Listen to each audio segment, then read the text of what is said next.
¿no? Como soy coordinador de la asignatura, aún todavía no lo han publicado. Entonces, ya el tiempo que tenemos son solamente 2 semanas. Esta es la próxima y luego ya está el examen. Entonces, para ello es necesario tener un avance de los temas que van a dar el examen, que sería desde ácidos nucleicos, replicación, transcripción, traducción, el tema de virus y bacterias que vamos a avanzar ahora y de técnicas empleadas en biología molecular. Todos estos temas ingresan al segundo parcial, ¿sí? Entonces voy a empezar con el grupo F para ver si pueden observar en su pantalla las diapositivas. Si apagan sus cámaras, mucho mejor, porque así la recepción tanto de la imagen como del sonido va a estar mucho mejor.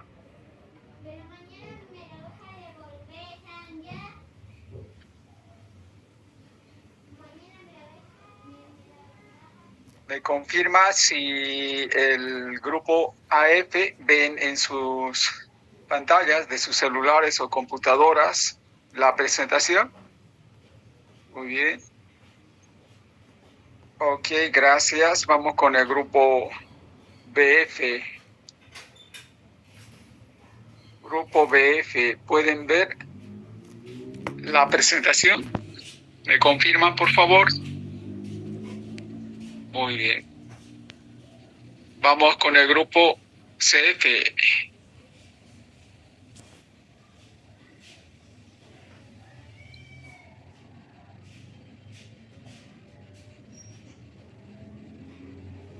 Grupo CF, ¿puede ver la presentación en sus pantallas?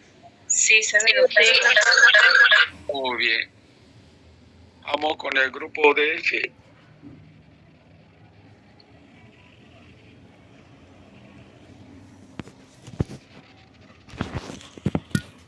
Grupo DF, ¿pueden ver en sus pantallas?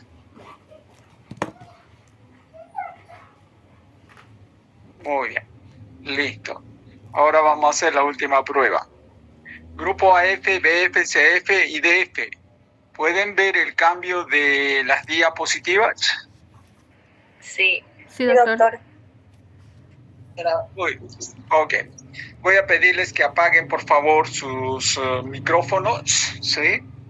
Para que así de esa manera, pues, pueda explicarles lo que hoy vamos a avanzar. Y no haya interrupciones durante la clase virtual, ¿sí? Empezamos entonces con la parte de investigación. En la parte de investigación se utilizan componentes que van a ser útiles para poder realizar diferentes pruebas a nivel de su material genético. Entre estos microorganismos y también estructuras químicas se emplean a las bacterias, ¿sí? Y los componentes que están dentro de las bacterias, que serían los plásmidos. Es decir, en la biología molecular se utilizan bacterias, plásmidos y virus, que vendrían a ser elementos útiles para poder realizar diferentes tipos de pruebas a nivel genético. Empezamos por las bacterias. Las bacterias son aquellos microorganismos de un tamaño de 0,1 milímetro, y estas bacterias, al tener este tamaño, pueden ser fácilmente observados por un microscopio óptico, ¿sí? Contienen pared celular, membrana celular. En el citoplasma se encuentra el ribosoma, se encuentra la parte nucleoide, donde se encuentra el material extracromosómico llamado plásmido, ¿sí? Prácticamente las bacterias vienen a ser muy simples, pero muy útiles en la investigación. Si definimos un concepto cabal de lo que es bacteria, podemos decir que las bacterias son microorganismos de 0,1 milímetro que pueden ser observados a través de un microscopio óptico simple y están constituidos de una pared celular, de una membrana celular. En el citoplasma se encuentran los ribosomas y la zona nucleoide donde se encuentra el material extracromosómico denominado plásmido. A esto denominamos bacteria, ¿sí? Estas bacterias se pueden identificar en función de su morfología. Es decir, que en el laboratorio podemos identificarlos de acuerdo a sus características físicas. ¿Sí? Cuando nosotros cultivamos las bacterias en un medio nutritivo, estos crecen y podemos observar las colonias y características de las colonias que éstas tienen. Algunas de estas colonias son pulverulentas, algunas son de un color amarillo, otros son brillantes, de acuerdo al componente que esté presente en el medio de cultivo, y las podemos ir identificando. Si es que ha existido una modificación genética, estas características observables a simple vista podrían cambiar, ¿sí? Es decir, que ha habido una modificación a nivel genético observable después de que se ha producido una modificación. Aquellas bacterias que no se modifican se denominan bacterias salvajes, ¿sí? O nativas, aquellas que no han sufrido ninguna modificación. Estas nos sirven de control con aquellas que hemos producido modificaciones. Si nosotros teñimos a las bacterias con diferentes tipos de colorantes, podremos observar las características ante el microscopio. Algunos son esféricos, llamados cocos, diplococos, ¿sí? En forma de racimos, ¿sí? Algunas bacterias son helicoidales, otras son en forma de bacilos, espirilos, es decir, podemos observar sus características de morfología. Si es que hubo una modificación genética, puede cambiar esta morfología. Puede disminuir incluso en el tamaño y mantener su misma morfología. Entonces esto nos permite poder observar a las bacterias en estas características y en estas condiciones. También podemos observar a las bacterias según su nutrición. Es decir, que hay bacterias que consumen diferentes componentes. ¿Sí? A estos se han llamado quimiotrótrofos, fotoautótrofos, quimioheterótrofos, ¿sí? Es decir, que estos microorganismos pueden consumir algún componente del medio de cultivo. Podemos cambiar esos componentes del medio de cultivo para verificar si efectivamente han sufrido alguna modificación o no han sufrido una modificación. También se puede analizar a las bacterias en función de su batería bioquímica, es decir, a través del proceso bioquímico. A través del proceso bioquímico. Entonces, cuando ocurre esto, los microorganismos en un medio de cultivo pueden consumir algún nutriente y al consumir algún nutriente modifican el pH del medio de cultivo, ¿sí? Algunos se han producido mutaciones, no van a consumir estos componentes, por lo tanto su ciclo bioquímico va a estar alterado, ¿sí? Por ello que tenemos en las baterías bioquímicas diferentes tipos de medios de cultivo en los cuales podemos ir identificando a cada bacteria. Esto nos permite identificarlos a ellos de forma nativa.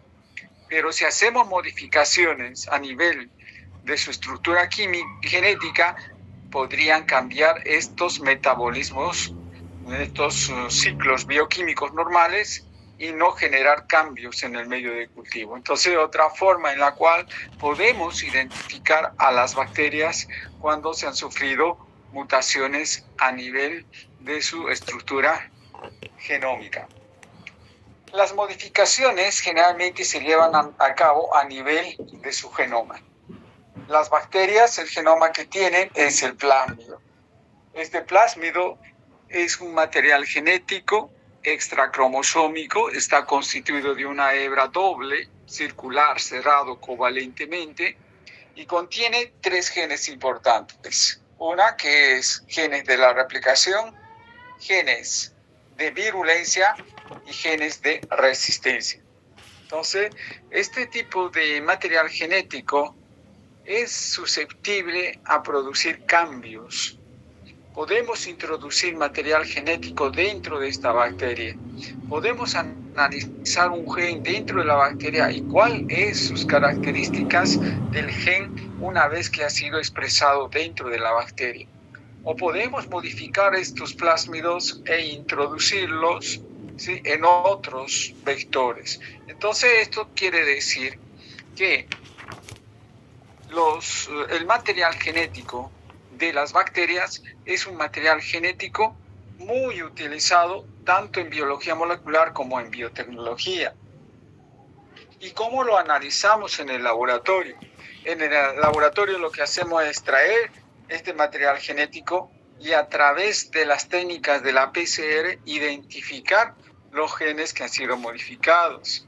La PCR nos permite identificar también a los diferentes tipos de microorganismos que existen, ¿sí?, comparados con una bacteria nativa o salvaje y verificar si esos genes han sido modificados o no. Entonces, es posible producir este tipo de modificación a este nivel. ¿Sí? El material extracromosómico es útil en el área de la biotecnología, ya que el plásmido tiene por objeto el control de la replicación, tiene por objeto el control de la transmisibilidad de la conjugación y transmisibilidad de transformación. Entonces, estas características hacen que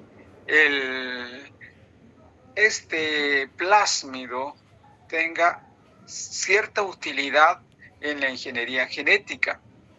Es posible introducir material genético a este material.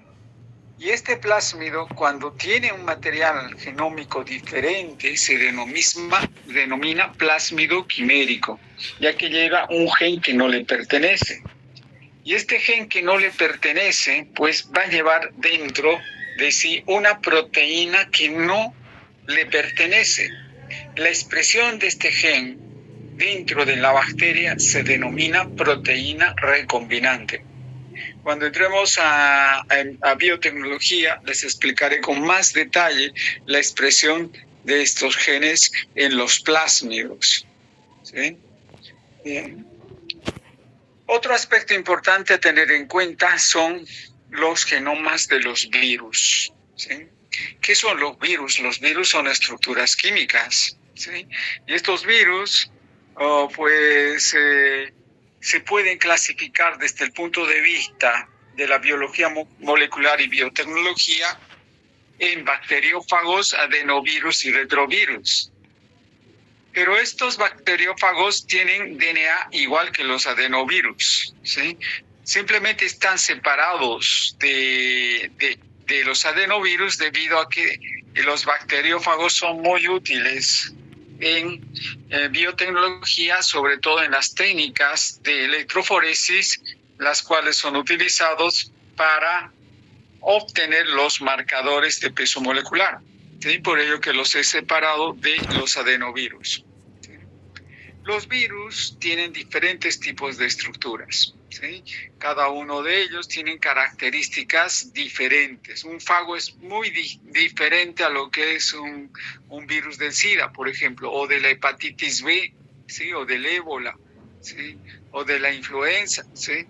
Estos virus son diferentes, tienen estructuras químicas. Los que tienen mayor variabilidad son los retrovirus con respecto a los adenovirus y los bacteriófagos, los cuales casi mantienen sus características a lo largo del tiempo. Sus genomas también son diferentes. ¿Sí? Los virus, tanto de DNA como RNA, no son iguales al genoma del ser humano, de los animales, de las plantas o de las bacterias. Estos tienen características diferentes. Hay virus que solamente tienen una sola cadena de DNA, ¿sí?, están dentro de los adenovirus. Hay aquellos que tienen una doble hebra de DNA, otra doble hebra de DNA circular cerrado, otros de una sola hebra de DNA circular, otros tienen DNA soldados con proteínas, ambos extremos, ¿sí? Es decir, no cumplen con lo habitual de lo que es el DNA, ¿sí? En los virus no se cumple esa normativa, ¿sí? Al igual que el RNA. ¿Sí? Los bacteriófagos vienen a ser aquellos que infectan a la célula, en este caso a las bacterias, son muy selectivos. Estos inyectan su material genético dentro de la célula bacteriana. No ingresan totalmente, sino que inyectan su material genético. Y al ingresar su material genético, estos contienen toda la información del fago. Sí, el fago está constituido por una cabeza, tiene un cuello, tiene una cola y tiene estas fimbrias, ¿sí? Que son segmentos que tienen receptores que se unen a la pared celular. Estos receptores les permiten unirse a la bacteria, ¿sí? Son muy selectivos. Dentro de la bacteria ya se apoderan de todo el control de la bacteria. Estos se duplican, crecen en masa, ¿sí? No son como las bacterias que se dividen por fisión binaria, ¿sí? Forman septos las bacterias. En cambio, los virus no. Los virus se duplican, se multiplican en masa.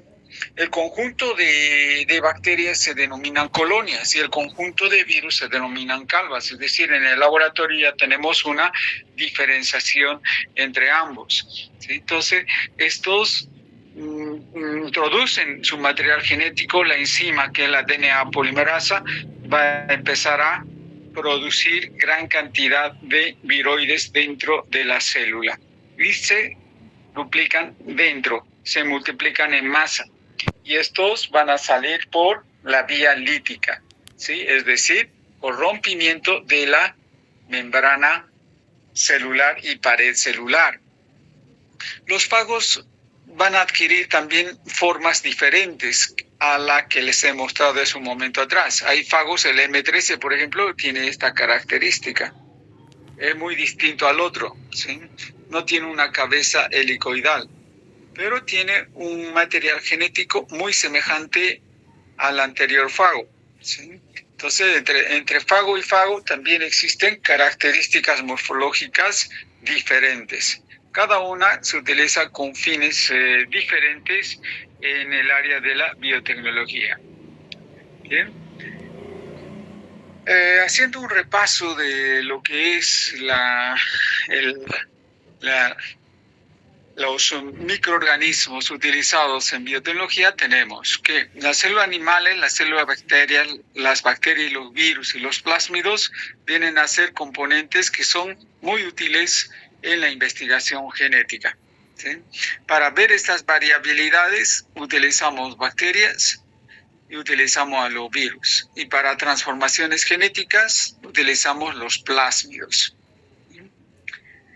Las características de las bacterias son aquellas que poseen una forma fácil de poderlos identificar en cualquier modificación genética que se pueda realizar en ellos, ¿sí?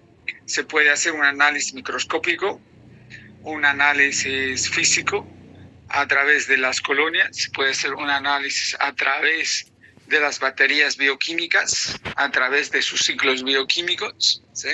Otro elemento a considerar son los plásmidos, ¿sí? En las cuales pueden ser modificaciones genéticas. ¿Cómo los analizamos? A través de sus genes en la PCR, comparando un gen salvaje o nativo con el gen modificado, ¿sí? Estos plásmidos pueden ser modificados fácilmente utilizando diferentes tipos de enzimas que van a introducir el material genético dentro del plásmido, ¿sí?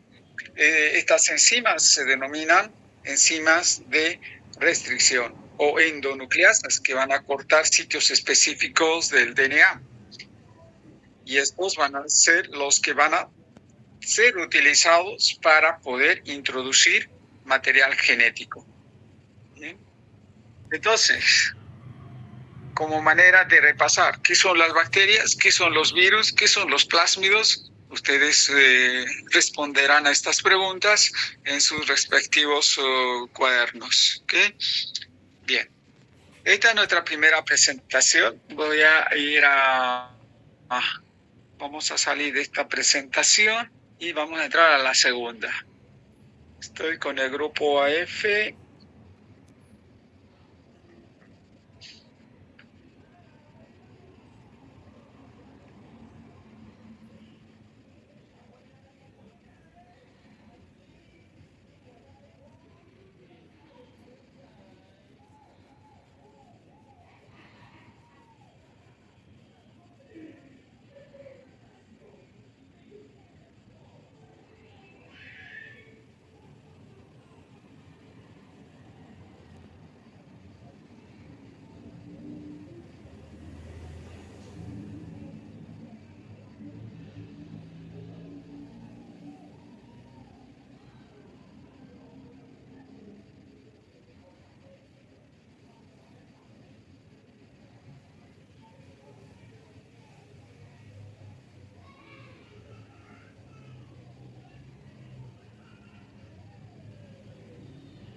Todos los grupos pueden ver las diapositivas en su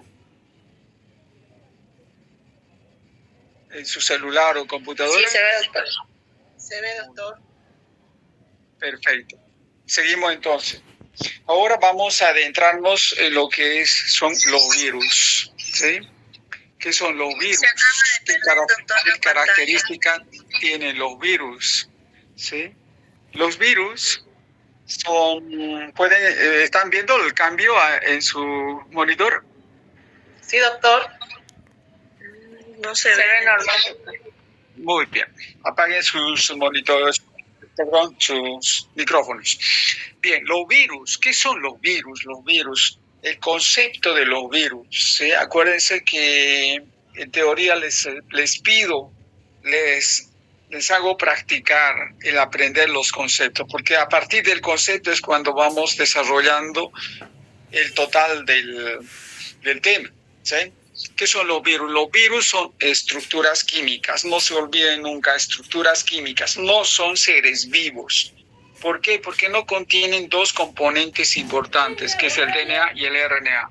Si en una célula está el DNA y el RNA, es un ser vivo, porque por sí solito puede duplicarse, puede replicarse. En cambio, los virus no. Los virus son estructuras químicas que están constituidos de DNA o bien de RNA o RNA. ¿Sí?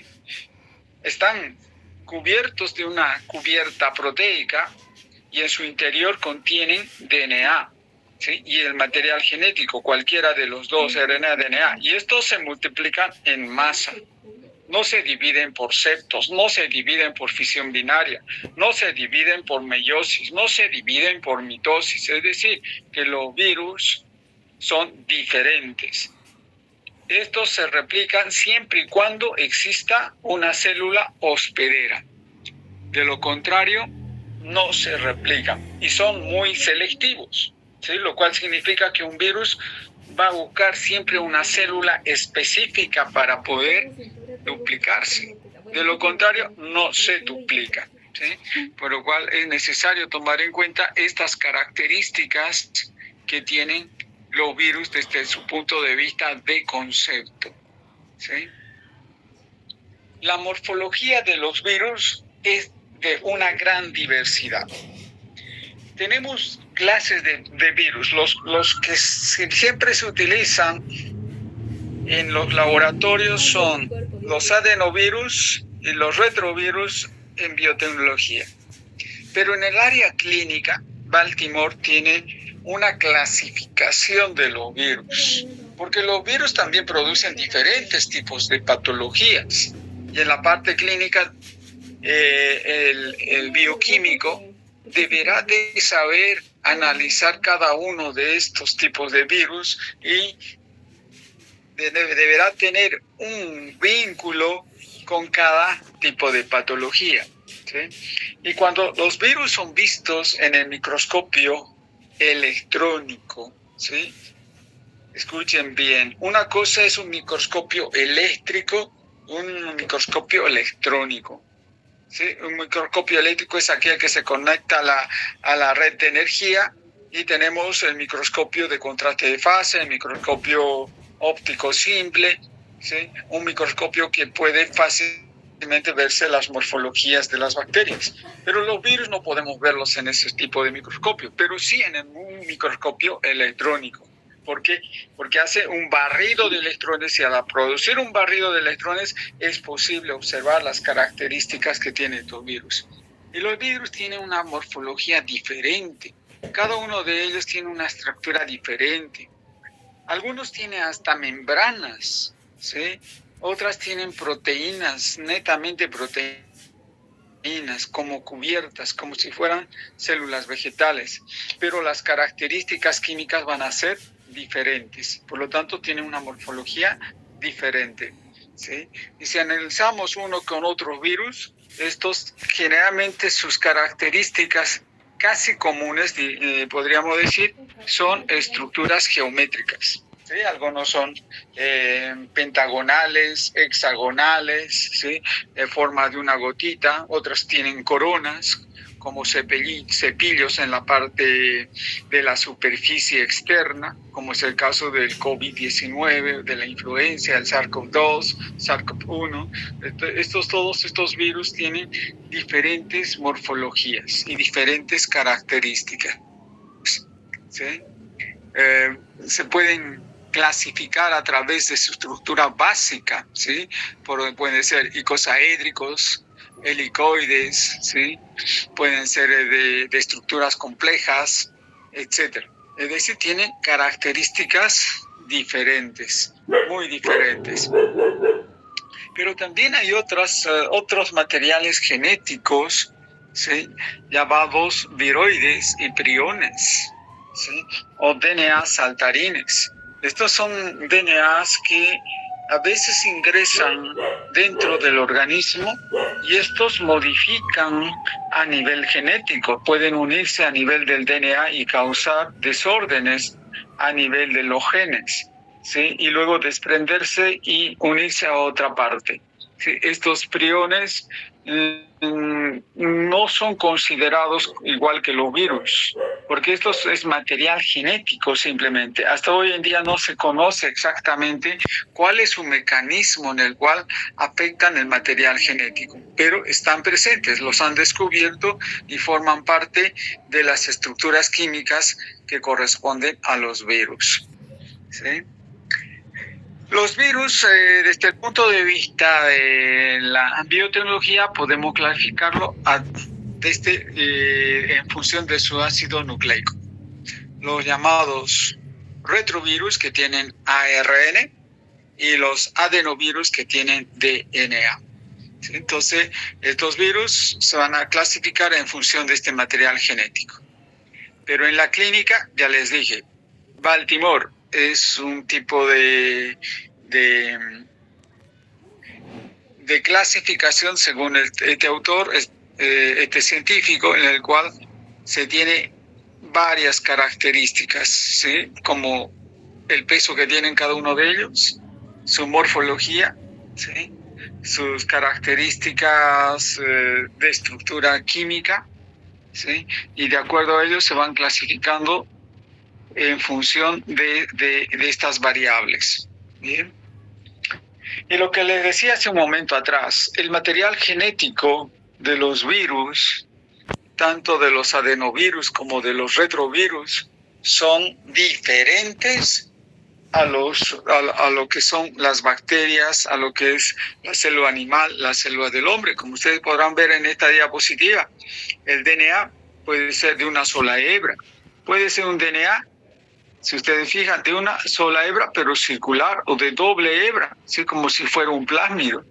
O DNA simplemente sueltos, pero de hebra doble, o con proteínas soldados en el extremo, o que sueldan ambos lados del extremo, pero están unidos a través de puentes de hidrógeno.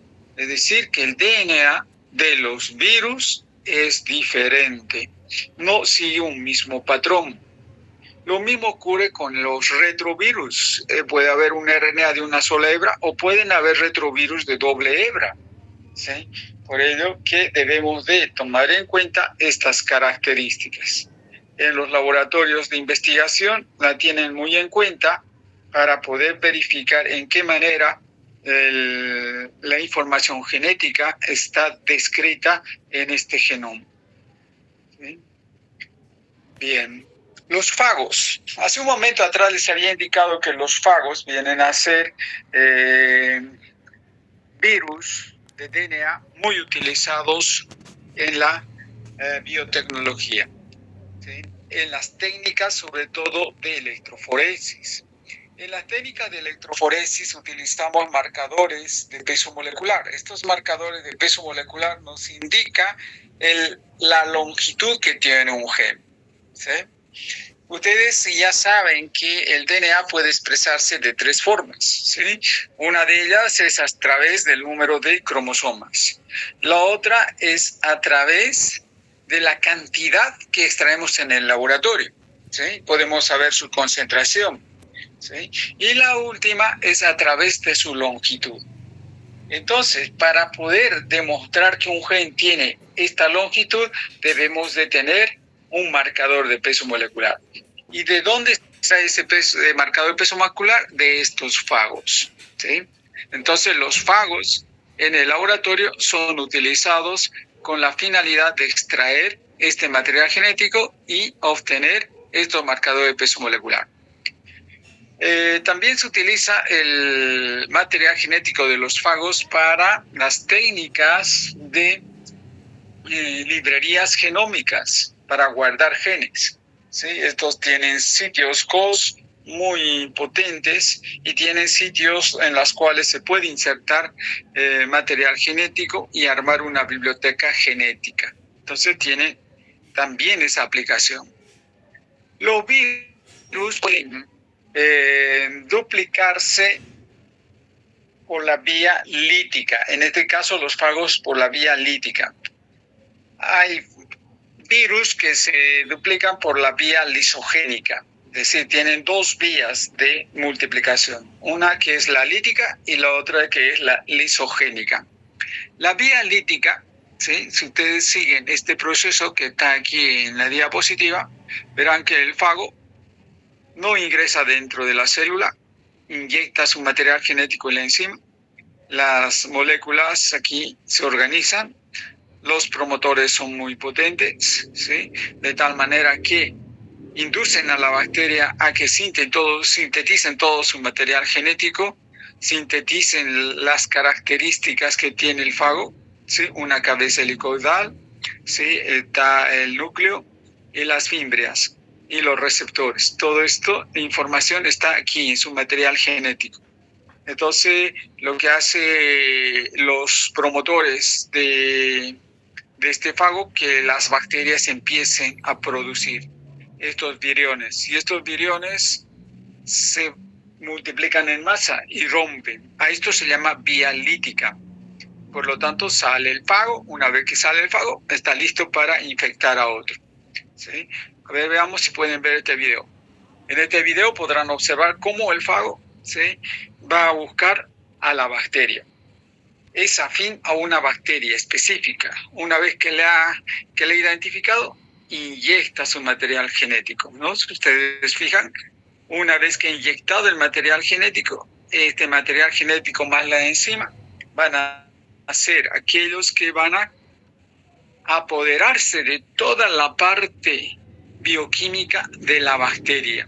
¿sí? Y una vez que se apodera dentro, empiezan a formarse, a ensamblarse los viriones y se forman los fagos y rompen y salen para luego ir a infectar a otra, ¿sí?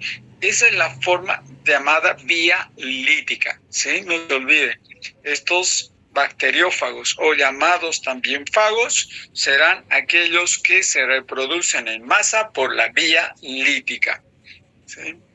Bien. Ahora entremos a estos otros llamados adenovirus, ¿sí? Los adenovirus vienen a ser aquellos virus que tienen DNA, ¿sí?